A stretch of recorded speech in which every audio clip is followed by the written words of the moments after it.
اللہ کا عزت والا رسول یکم ہجری سے لے کر 8 ہجری تک رسول خدا نے 80 جنگیں لڑی.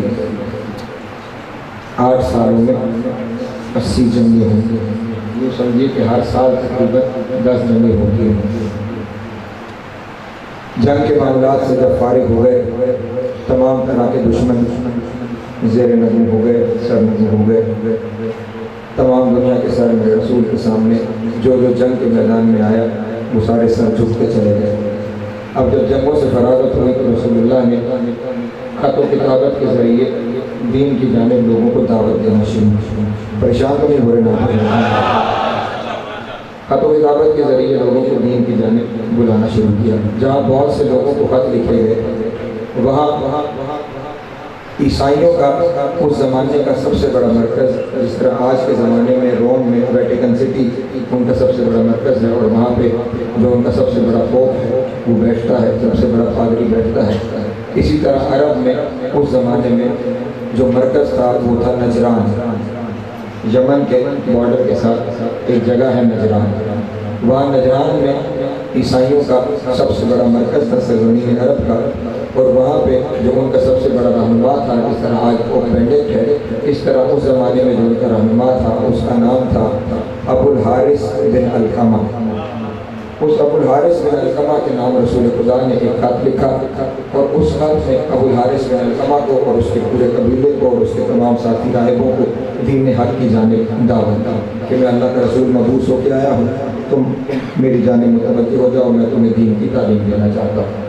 ابو الحارث بن علقمہ نے تمام عیسائی علماء کی میٹنگ بلائی، جتنے بڑے علماء تھے ان سب کو بلایا، اور بلا کر انہیں کہا کہ اس طرح ایک خط آیا ہے مدینے سے، مدینے کے حاکم محمد ابن عبداللہ نے ہمیں خط بھیجا ہے، وہ رسالت کا دعوے دار ہے، اپنے دین کی جانب ہمیں دعوت دے رہا ہے، یہ خط اس کا آیا ہے، اب آپ بتائیے کہ ہمیں کیا کرنا چاہیے. تمام علماء نے جواب میں کہا کہ ہمیں ایک کمیٹی بنانی چاہیے، ایک وفد بنانا چاہیے. وہ وفد جائے، جا کر ملاقات کرے، ملاقات میں آپس میں مذاکرات ہوں، وہ اپنے دین کے بارے میں بتائیں. جب ہمیں پتہ چل جائے گا تو پھر ہم اس کے بعد فیصلہ کریں گے کہ ہم نے کیا کیا ہے. 80 افراد پر مشتمل ایک وفد تیار کیا گیا. اس کی قیادت 3 بڑے پادریوں کو دی گئی. ایک کا نام عبد المسیح، ایک کا نام شرجیل اور ایک کا نام عاقب. عبد المسیح، شرجیل اور عاقب، ان 3 بڑے پادریوں کو اس پوری 80 بندوں کی جماعت کی قیادت دی گئی. وہاں سے یہ 80 بندوں کی جماعت ذی الحج کے مہینے میں سن 9 ہجری کے ذی الحج کے مہینے میں نجران سے چلے، اور 21 ذی الحج کی صبح یہ لوگ مدینہ پہنچے. توجہ ہے آپ لوگ. 21 ذی الحج کی صبح یہ قافلہ عیسائیوں کا مدینے میں پہنچا. اب کیونکہ وہاں پہ ان کے ذہن میں یہ تصور تھا کہ ہم کسی حاکم سے ملنے جا رہے ہیں، تو انہوں نے زرق برق لباس پہنے، انتہائی قیمتی دیبا و ململ کے لباس پہنے، گلے میں سونے موتیوں کی مالائیں پہنی، ہاتھوں میں کنگن پہنے، یعنی پوری طرح بن سور کے جتنا اپنی مال و ثروت کا، مال و دولت کا مظاہرہ اپنے لباس سے کر سکتے تھے ویسا لباس پہن کے یہ لوگ مدینے میں داخل ہوئے. جب مدینے میں داخل ہوئے تو انہوں نے آ کے پوچھا کہ محمد مصطفیٰ جو لوگوں کو خط لکھ رہے ہیں وہ کہاں بیٹھتے ہیں؟ تو لوگوں نے مسجد نبوی کا دروازہ دکھایا کہ وہ مسجد نبوی میں بیٹھتے ہیں. یہ لوگ اپنے انہی خوبصورت لباسوں کو پہنے ہوئے مسجد نبوی میں داخل ہوئے. ادھر یہ مسجد نبوی میں داخل ہوئے، ادھر مسجد نبوی کے منبر پہ رحمت للعالمین تشریف فرما.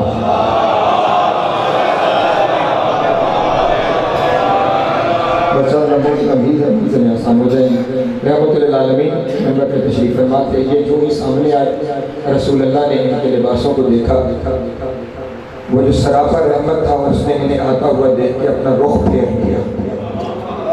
یوں بیٹھے ہوئے تو رسول اللہ نے رخ پھیر لیا. انہیں سمجھ نہ آئی جس طرف رسول نے رخ پھیرا تھا یہ اس جانب سے آئے، تو رسول اللہ نے رخ دوسری جانب پھیر لیا. پریشان ہو کر واپس پلٹنے لگے. سوچ رہے ہیں جس کے بارے میں ہم نے سن رکھا تھا کہ وہ خلق عظیم کا مجسمہ ہے، تمام کے تمام اخلاق اس میں جمع ہیں، اخلاق اعلیٰ سارے کے سارا اسی کے کردار سے ظاہر ہوتا ہے. اتنا کچھ ہم نے سن رکھا ہے، لیکن ہمارے ساتھ تو یہ ہو رہا ہے کہ ہم سامنے آئے ہیں اور انہوں نے رخ ہی پھیر دیا ہے، گویا ہم سے ملنے سے انکار ہی کر دیا ہے. بظاہر ایک بد اخلاقی کا مظاہرہ ہے. کہ ہم سے ملاقات ہی نہیں کر رہے، اپنا رخ ہی دوسری جانب پھیر لیا۔ واپس بھی جا رہے ہیں اور پھر سوچ بھی رہے ہیں کہ جس کے اخلاق کی اتنے چرچے ہیں، جس کی مہمان نوازی کے اتنے چرچے ہیں، وہ ایسا کیسے کر سکتا ہے؟ یہاں پہ ذرا توجہ کیجیے گا، ذرا توجہ کیجیے گا۔ رسول کے اخلاق کی خبر میں اتنا تواتر ہے، اتنا تواتر ہے کہ بظاہر بد اخلاقی کے مظاہرے کے باوجود ان کا دل نہیں مان رہا۔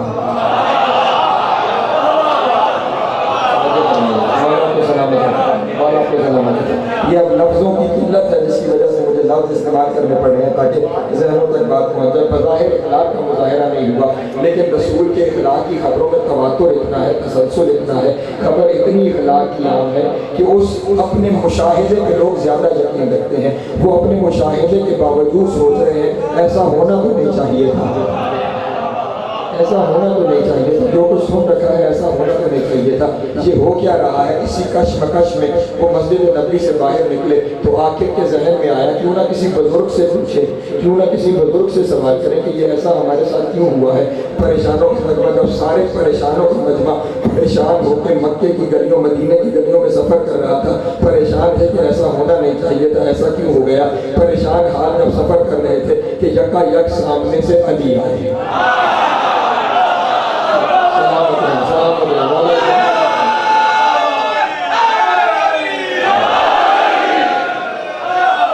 سلامت ہے مولا کو عزت کرنا۔ ایماندار بھائی سامنے سے علی آ گئے۔ علی کو آتا ہوا دیکھ کے وہ بڑے بزرگ ان سے کہنے لگے ذرا رک جاؤ، جا کے ان سے سوال کرتے ہیں، یہ تو بچپن سے محمد کے ساتھ ہے۔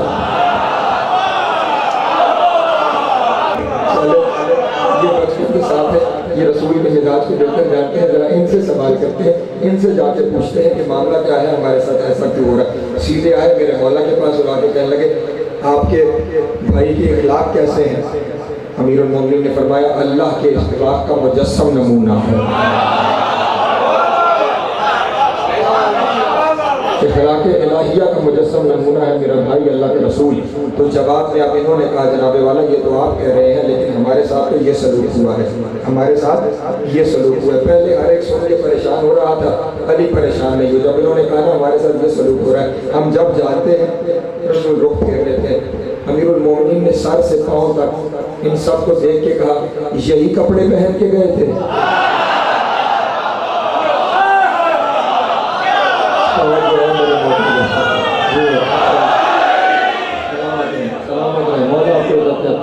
حسین کی ماں آپ کو سلامت ہے۔ یہ مزاج آشنا رسالت ہے، مزاج آشنا رسالت ہے۔ کہا یہی کپڑے پہن کے رسول کے سامنے گئے تھے؟ انہوں نے کہا جناب بالکل۔ اب یہاں پہ ان کا جواب سنیے، انہوں نے کہا جناب بالکل یہی کپڑے پہن کے گئے تھے، ہم نے دربار شاہی کے آداب میں کوئی کمی تھوڑی کی ہے، ہم تو جیسے دربار شاہی میں جانا چاہیے ویسے ہی لباس پہن کے گئے۔ اب انہوں نے جناب امیر المومنین نے جواب میں کہا سنو، کیا یہ تمہارا روزمرہ کا لباس نہیں ہے؟ کیا تم روز یہی پہنتے ہو؟ کیا تم راہب نہیں ہو؟ کیا تم عابد نہیں ہو؟ کیا تم زاہد نہیں ہو؟ تمہارا روزمرہ کا لباس کیا ہے؟ انہوں نے کہا ہمارا روزمرہ کا لباس ٹاٹ کے کپڑے ہیں، ٹاٹ کے کپڑے۔ کہا جب روز ٹاٹ کے کپڑے پہنتے ہو تو آج یہ کپڑے پہن کے کیوں آئے ہو؟ روز ٹاٹ کے کپڑے پہنتے ہو تو آج یہ کپڑے پہن کے کیوں آئے ہو؟ انہوں نے جواب میں کہا جناب والا ہم بادشاہ سے ملنے آ رہے ہیں، تو بادشاہ کے دربار میں، شاہی دربار میں ایسے ہی جایا جاتا ہے۔ جواب میں امیر المومنین نے کہا دنیا کے بادشاہ کے دربار میں نہیں جا رہے، اللہ کی رحمت کے دربار میں جا رہے ہیں، رحمت العالمین کے دربار میں جا رہے ہو۔ اس لباس کو بدلو اور اپنا جو اصلی لباس ہے وہ پہنو اور پھر دیکھو تمہارے ساتھ اخلاق کا کیسا مظاہرہ ہوتا ہے۔ جی عزیزان گرامی، انہوں نے وہ زرق پر کپڑے، سونے موتیوں کے ہار اتارے اور اپنا وہی ٹاٹ کا لباس پہن کے جو روز پہنتے تھے دربار رسالت کی جانب چلے، ٹاٹ کا لباس پہن کے دربار رسالت کی چلے۔ اب جب یہ ٹاٹ کے کپڑے پہن کے آئے تو منظر بدل گیا، وہ جو کل رخ پھیر رہا تھا آج استقبال کے لیے کھڑا ہو گیا۔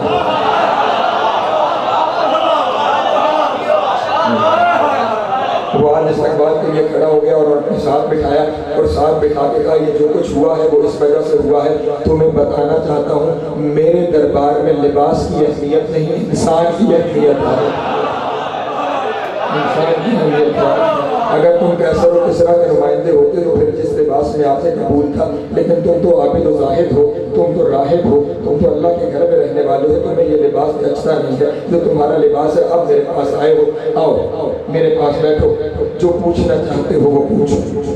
انہوں نے جواب میں رسول خدا سے سوال کیا کہ آپ نے جو ہمیں خط لکھا ہے، ہمیں اپنی دین پریشان تو نہیں ہو رہے نا؟ آپ نے جو ہمیں خط لکھا ہے، ہمیں اپنی دین کی جانب دعوت دی ہے، ذرا اپنا دین ہمیں سمجھائیے۔ رسول خدا نے دین بتانا شروع کیا، اللہ کی وحدانیت بتائی، اپنی رسالت بتائی، اپنے خاندان کا تعارف کروایا، دین کے اوامر و نواہی بتانا شروع کیے۔ رسول بتاتے چلے جا رہے ہیں، دین دل میں اترتا چلا جا رہا ہے، دین دل میں اترتا چلا جا رہا ہے۔ لیکن اب وہ جو ٹھیکیدار ہیں نا دین کے، جو دوسرے دین کے ٹھیکیدار ہیں، انہوں نے جب دیکھا نا کہ ساتھ آنے والی جو پبلک ہے اس کے دل میں دین اترتا چلا جا رہا ہے، تو انہیں اپنی ٹھیکیداری ڈوبتی ہوئی نظر آئی، انہیں اپنی ٹھیکیداری ڈوبتی ہوئی نظر آئی۔ تو یک موضوع بدل کے کہنے لگے، انہوں نے فوراً موضوع کو بدلا اور موضوع کو بدل کے کہنے لگے، باقی چیزوں کو چھوڑیے، ذرا یہ بتائیے آپ کا عیسیٰ کے بارے میں کیا خیال ہے، عیسیٰ کے بارے میں آپ کیا کہتے ہیں؟ رسول خدا نے فوراً کہا، جس طرح باقی انبیاء تھے اس طرح وہ اللہ کے نبی تھے، اللہ کے رسول تھے، روح اللہ تھے، صاحب عصمت تھے، صاحب کتاب تھے، صاحب شریعت تھے، بطول ماں کے بیٹے تھے، ماں کے بیٹے تھے، پاکیزہ ماں کے بیٹے تھے۔ اب رسول عیسیٰ کی فضائل بیان کر رہے ہیں کہ یک ایک راہب نے کہا، جناب والا یہ ساری تو آپ کی کہنے کی باتیں ہیں، ہم تو یہ کہتے ہیں کہ وہ اللہ کے بیٹے تھے، ہم تو یہ کہتے ہیں کہ وہ اللہ کے بیٹے تھے۔ رسول اللہ نے جواب میں پوچھا، تمہارے پاس دلیل کیا ہے کہ وہ اللہ کے بیٹے تھے؟ کیا دلیل ہے کہ وہ اللہ کے بیٹے تھے؟ انہوں نے کہا، جناب والا باپ نہیں تھا ان کا، اس لیے وہ اللہ کے بیٹے تھے۔ اب عزیزان گرامی، یہ اخلاق رسول ہے، یہ اخلاق رسول ہے، جو جواب رسول دیں گے یہ رسول ہی دے سکتے ہیں۔ رسول نے جواب میں کہا، سنو کیا کہہ رہے ہو کہ ان کا باپ نہیں اس لیے وہ اللہ کا بیٹا ہے؟ سنو، ان مسئلہ عیسیٰ عند اللہ ہے کا مسئلہ آدم، عیسیٰ کی مثال اللہ کے نزدیک ایسے ہے جیسے آدم کی مثال ہے، اس کا تو صرف باپ نہیں ہے، اس کا تو نہ ماں ہے اور نہ باپ ہے۔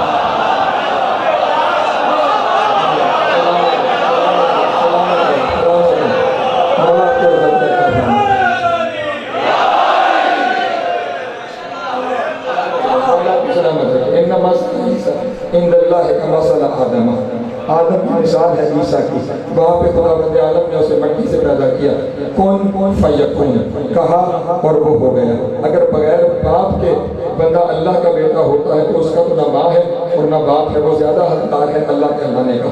فوراً وہ دوسرے کو ذرا جوش آیا، اس نے کہا، جناب والا ہم اس لیے اللہ مانتے ہیں کہ عیسیٰ مردوں کو زندہ کرتے تھے، عیسیٰ مردوں کو زندہ کرتے تھے۔ رسول خدا نے کہا، یہ کون سی بڑی بات ہے، یہ تو میرا بھائی بھی کرتا ہے۔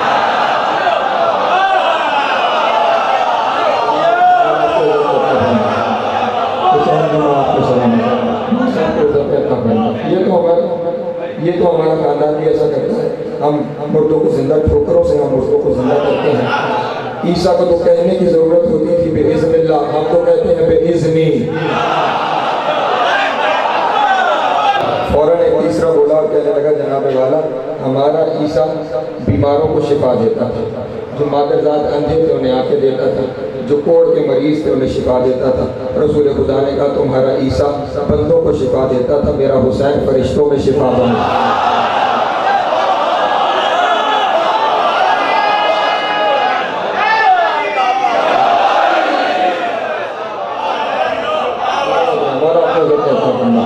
میرا حسین فرشتوں میں شفا بانٹتا ہے۔ جناب والا 3 دن تک، کتنے دن؟ 3 دن، 21 ذی الحج، 22 ذی الحج، 23 ذی الحج مناظرہ ہوتا رہا۔ رسول منواتے رہے، وہ ماننے کو نہیں آ رہے، پوچھتے کرتے رہے، حجتیں کرتے رہے، رسول دلیلیں دیتے رہے، وہ حجتیں کرتے رہے۔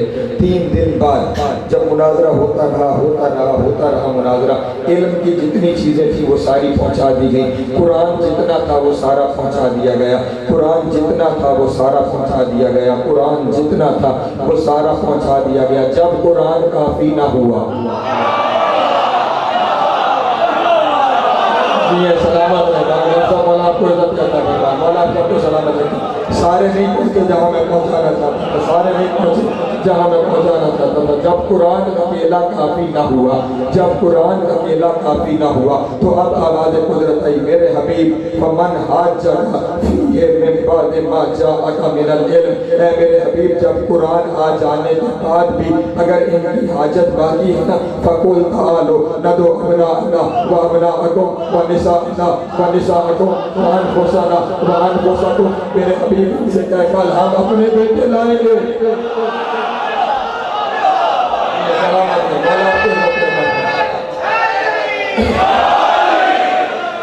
میرے حبیب ان سے کہہ، اب میرے حبیب ان سے کہہ اب قرآن کافی نہیں ہو رہا تو ساتھ وہ لائے جا رہے ہیں جن کے ہونے کی وجہ سے قرآن کافی ہو. میرے حبیب ان سے کہہ دو قل تعالوا ندعو ابناءنا وابناءکم ونساءنا ونساءکم وانفسنا وانفسکم ثم نبتہل فنجعل لعنۃ اللہ علی الکاذبین. کل ہم اپنے بیٹے لائیں گے، ہم اپنے بیٹے لائیں گے.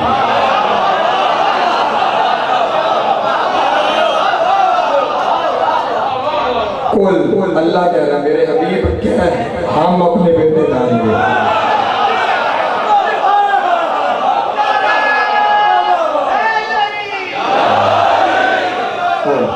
کل ہم اپنے بیٹے لائیں گے، ہم اپنی مستورات لائیں گے، ہم اپنے نفوس لائیں گے.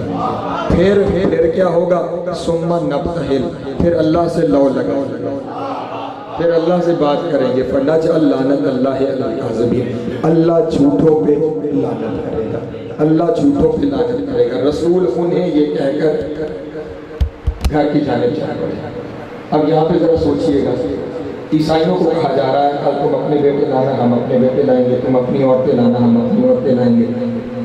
ہم اپنے نفس لائیں گے، تم اپنے نفس لانا. کب؟ کل. یہ عیسائیوں کو بیٹے لانے اور عورتیں لانے کے لیے کیوں کہا جا رہا ہے؟ یہ نہیں کہا جا رہا ہے راہبوں کو. راہبوں میں دو طرح کے ہوتے ہیں، ایک وہ جو شادی کرتے ہیں، ایک وہ جو شادی نہیں کرتے. جو ذرا بڑی سطح کے راہب ہوتے ہیں جنہیں روحانیت پر زیادہ شوق ہوتا ہے وہ شادی نہیں کرتے. وہ سمجھتے ہیں بیٹے اور بیویاں روحانیت کے رستے میں حائل ہیں. اب انہیں کل لانے کے لیے کہا جا رہا ہے جن کے یہاں نہ بیٹے ہیں نہ بیویاں، یہاں نہ بیٹے ہیں نہ بیویاں. انہیں کل لانے کو کہا رہا ہے. گویا پہلی ضرب فکر پہ لگائی جا رہی ہے کہ جنہیں تم روحانیت کے رستے کی رکاوٹ سمجھتے ہو وہ ہماری روحانیت کی منزلوں میں اضافہ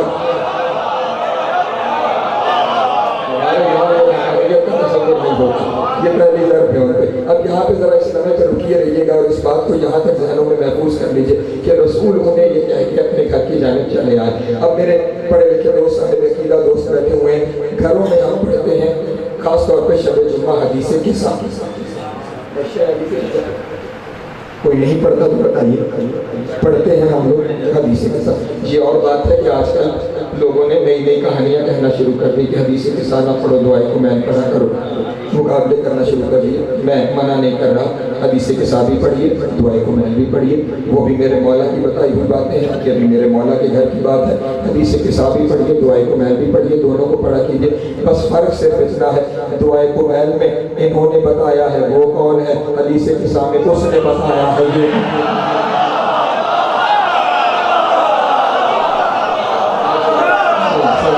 مولا کو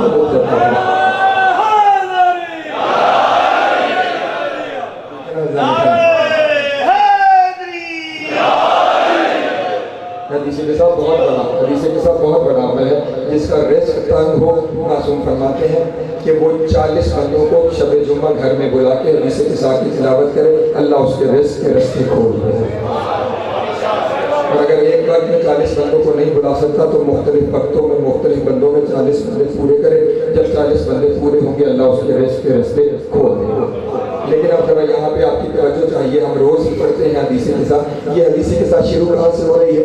روبیہ عن جابر بن عبداللہ الانصاری عن فاطمہ الزہرا سلام اللہ علیہا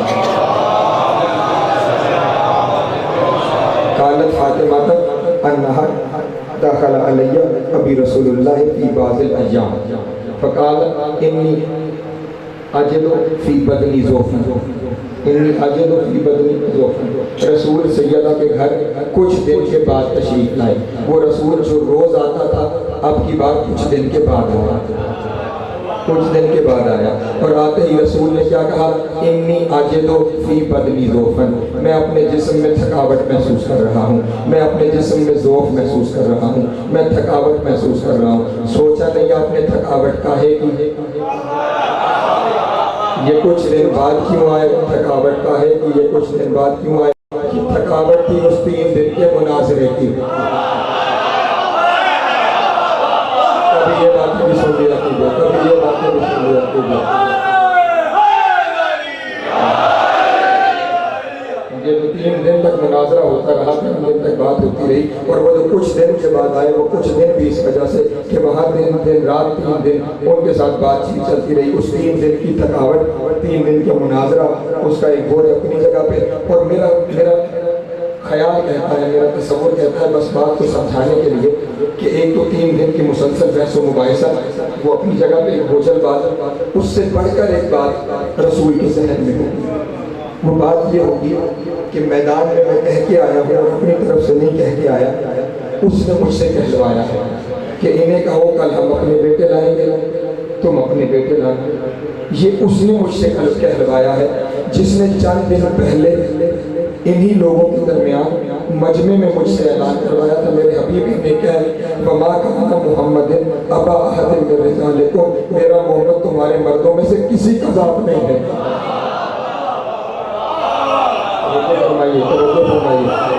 توجہ فرمائیے، جس نے چند دن پہلے کہا تھا، مجھ سے لوگوں میں کہلوایا تھا کہ میرا محمد تمہارے مردوں میں سے کسی کا باپ نہیں ہے، وہ آج مجھ سے کہلوا رہا ہے کل میں اپنے بیٹے لے کر آؤں گا، کل میں اپنے بیٹے لے کر آؤں گا۔ کل خود ہی کہلوایا تھا کسی کا باپ نہیں ہے، آج کہہ رہا ہے میں اپنے بیٹے لے کر آؤں گا۔ یا اللہ کا بیٹوں سے انکار کروا دیا، آج بیٹے کہاں سے لاؤں؟ تو وہاں سے آواز آئی میرے حبیب بیٹے چاہیے تو تمہیں بتانے کی ضرورت ہے کس دروازے سے بیٹے ہیں۔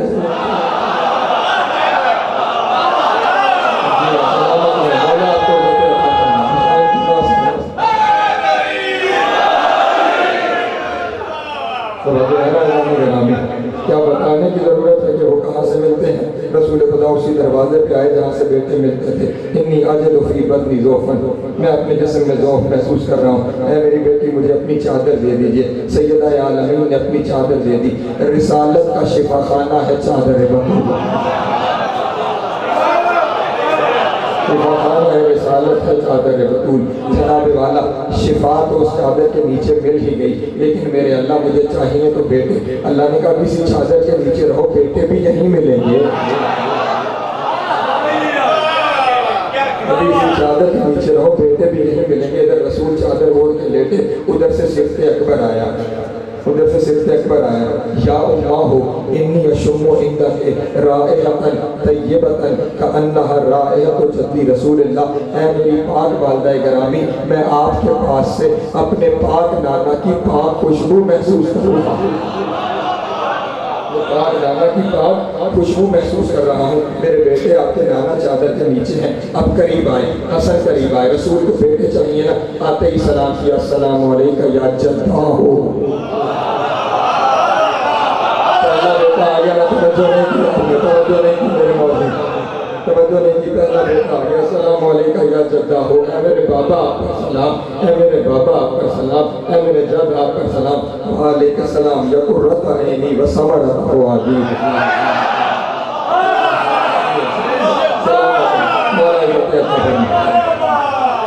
وعلیکم السلام یا قرۃ عینی و ثمرۃ فؤادی۔ اے میری آنکھوں کی ٹھنڈک ہے میرے میوہ دل، میرا بھی دل پہ سلام ہے۔ آجا آجا چادر کے نیچے تجھے ہی تو لینے آیا ہوں، آجا چادر کے نیچے تجھے ہی تو لینے آیا ہوں۔ نیچے ایک بیٹا آ گیا، جب ایک بیٹا آ گیا تو کہا ہوگا میرے اللہ ابنا انا، زیادہ بیٹوں کا کہہ کے آیا ہوں، زیادہ بیٹوں کا کہہ کے آیا ہوں۔ اتنی دیر میں صفت اصغر آ گئے اور انہوں نے بھی آ کے کہا السلام علیکہ یا جدہ ہو۔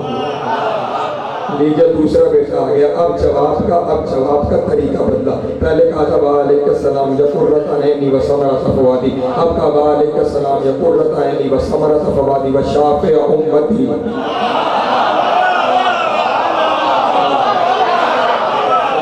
مولا کو عزت عطا فرمائے۔ اے میری امت کی شفاعت کرنے والے حسین، اے میری امت کی شفاعت کرنے والے حسین، تجھ پہ بھی، اور یہی وجہ ہے آج بھی حسین کے روزے کے صدر دروازے پہ لکھا ہوا ہے السلام علیکہ یا شفیع المذنبین،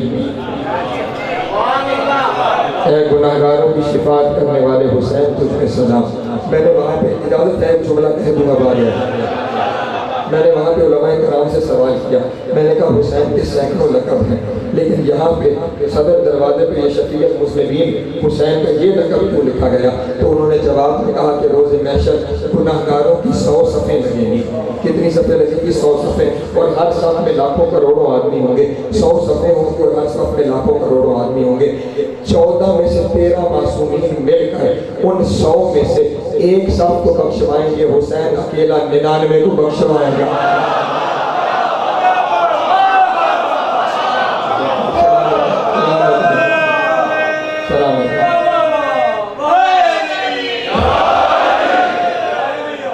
اب حسین کی چادر کے نیچے آ گئے، ادھر حسین چادر کے نیچے آئے، ادھر رسول خدا نے شکر ادا کیا، میرے اللہ تیرا شکر ہے جن بیٹوں کا وعدہ کیا تھا وہ بیٹے مجھے مل گئے، وہ بیٹے مجھے مل گئے، لیکن میرے اللہ 2 وعدے اور بھی تھے، انفسنا کا وعدہ بھی کر کے آیا ہوں، ہم لائیں گے اپنے نفسوں کو، میرے اللہ وہ بھیج جو تیرا نفس بھی ہو، جو میرا نفس بھی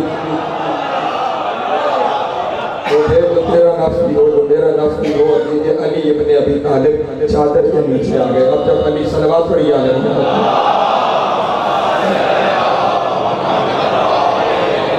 میں نے نتیجے تک لے کے جانا ہے، جب علی چادر کے نیچے آ گئے تو اب پھر رسول خدا نے کہا میرے اللہ نساء انا کا وعدہ بھی کر کے آیا ہوں، مستورات بھی چاہیے جنہیں کل لے کے جانا ہے۔ آواز قدرت آئی ایسی بھیجوں گا جو ہے اکیلی لیکن ہر صنف کی بے مثل نمائندہ، ہے۔ میں وہ بھیج رہا ہوں جو ایسی بیٹی ہے جو رحمت للعالمین کے لیے رحمت ہے، میں وہ بھیج رہا ہوں جو ایسی ماں ہے جو ایسی زوجہ ہے جو کل ایمان کا ایمان ہے، میں ایسی بھیج رہا ہوں جو ایسی ماں ہے جو جنت کے سرداروں کی جنت اپنے قدموں میں رکھتی ہے۔ ایسی بی بی بھیج رہا ہوں، وہ بی بی بھی چادر کے نیچے آ گئی۔ اب ادھر یہ چادر کے نیچے طاہر مکمل ہو گئے، یہ مکمل ہوتے گئے۔ رسول خدا نے دائیں ہاتھ کو آسمان کی جانب بلند کر کے کہا اللہم انا ہؤلاء اہل بیت، دائیں ہاتھ کو بلند کیا، اپنے دائیں ہاتھ کو بلند کیا کہ اے میرے اللہ یہ میرے اہل بیت ہیں۔ کبھی آپ نے سوچا نہیں کہ رسول نے دائیں ہاتھ کو چادر سے نکال کے بلند کیوں کیا کہ یہ میرے اہل بیت ہیں؟ بلند کیوں کیا؟ شاید دائیں ہاتھ کو اس لیے بلند کیا تھا کہ قرآن مجید میں ایک آیت تھی کہ اے میرے حبیب اگر آپ کوئی بات اپنی طرف سے کہیں گے تو ہم آپ کو آپ کے دائیں ہاتھ سے پکڑ لیں گے، اگر کوئی بات اپنی طرف سے کہیں گے تو ہم آپ کو آپ کے دائیں ہاتھ سے پکڑ لیں گے۔ رسول دایاں ہاتھ بلند کر کے کہہ رہے تھے غور سے دیکھنا، اگر ہاتھ پکڑنے نہ ہوا تو اپنی طرف سے نہیں اس کی طرف سے کیا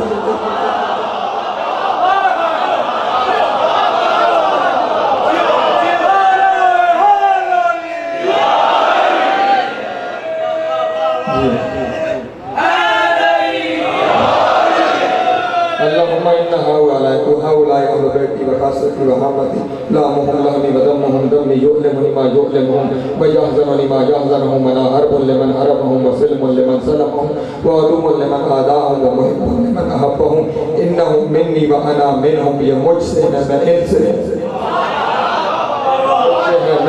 ہوں۔ ادھر رسول تعارف اپنی جگہ پہ کروا رہے ہیں، ادھر آسمان پہ فرشتوں نے اور فرشتوں کے سردار جبریل نے پوچھ لیا یا رب ومن تحت الکساء، میرے اللہ یہ چادر کے نیچے کون ہے؟ یہ چادر کے نیچے کون ہے؟ جبریل کا پوچھنا تھا۔ اب پوچھا تو جبریل نے تھا، جواب جبریل کو ملنا چاہیے، لیکن جب اس گھرانے کے فضائل ہوں تو پھر اللہ مجلس سجاتا ہے، سجاتا ہے۔ یا ملائکہ یا سبحان السماوات، اے ملائکہ آسمان کے رہنے والوں، انی ما خلقت السماء مبنیۃ ولا ارضا مطیۃ ولا قمرا منیرا ولا شمسا مضیۃ ولا فلک